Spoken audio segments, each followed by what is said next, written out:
Right, this might be a little bit dark, but it doesn't matter as long as you can see me. So this is a little video explaining a little bit about physical dependency and withdrawal and assessing physical dependency.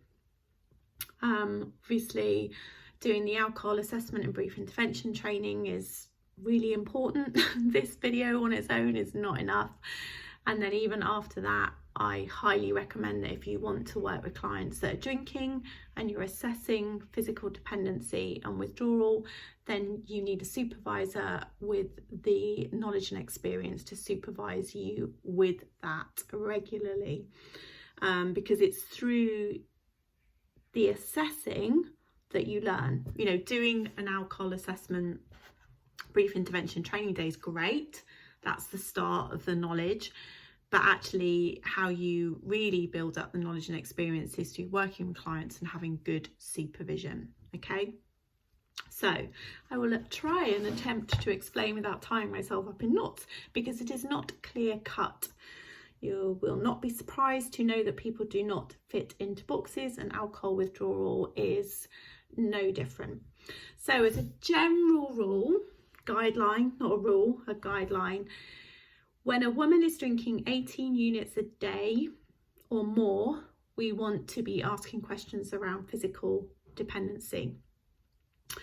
And for a man, we're looking at 24 units a day. Now, that's not to say that there won't be men or women drinking less than that may have signs of physical dependency. However, it's rare and would be unusual. But I would pay particular attention to that as people get older. And we're talking about older people, we're talking about people over the age of 50. I know, but yeah, as people get older, then we're looking at maybe a bottle and a half, a bottle of wine, we might be seeing signs of physical dependency, okay? So the risk increases as people get older. Now, some women will drink 18 units or more maybe and have no signs of physical dependency, and some men may be drinking 24 units or more and will have no signs of physical dependency. They may also not be physically dependent. Yeah, getting complicated already, isn't it? So age is a factor. So the older someone is, the more high risk they are in terms of their drinking and building up physical dependency. Women are more at risk than men, as you can see, 18 units versus the 24 units. Same for women as they get older as well. Size will play a part in this too.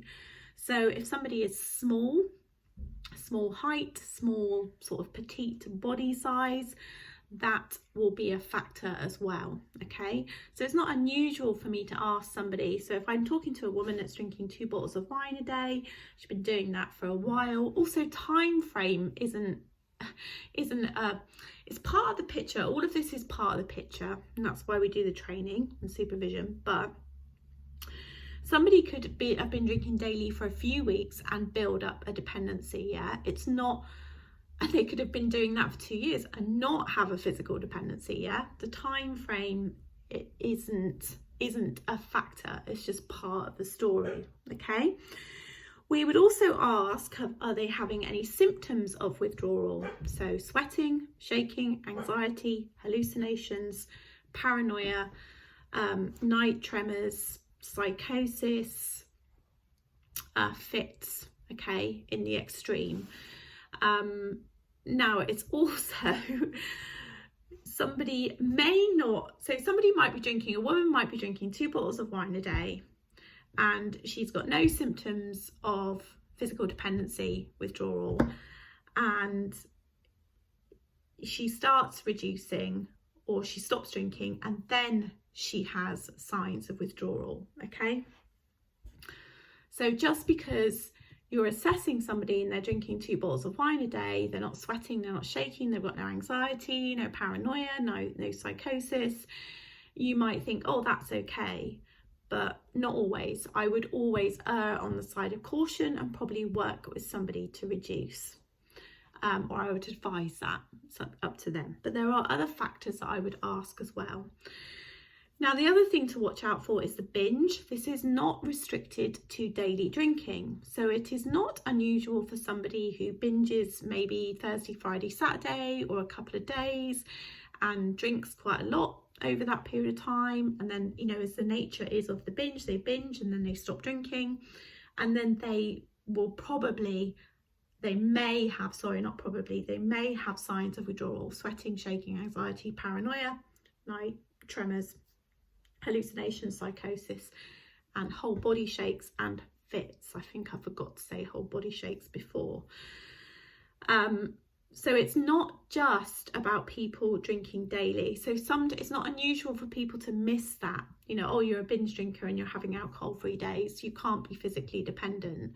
If somebody was having a significant binge, so like I say, with a woman, 18 units a day, for a man, 24 units, I would still be asking those questions around sweating, shaking, anxiety, paranoia, hallucinations, whole body shakes, and fits. Yeah. People have died from a withdrawal, from a binge, without even realizing.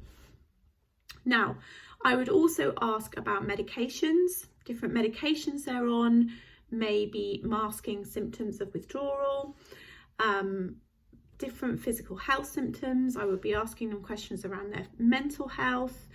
You know, somebody who's not displaying signs of a physical dependency or withdrawal, but actually may have, you know, quite significant mental health problems. We would want to be a little bit careful around that. You know, anxiety, clinical depression, psychosis, schizophrenia, bipolar. We want to be a little bit careful there. We don't want to be triggering an episode. Yeah. The same with suicidal ideation, trauma and how the trauma presents, and any self-harm as well.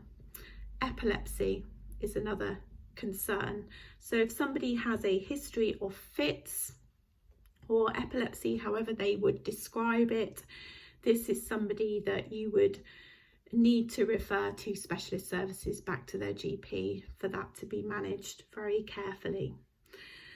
I hope that helps in explaining a little bit about the language around assessing withdrawal. Obviously I go into a lot more detail on the alcohol assessment and brief intervention training, okay? But any questions, please ask.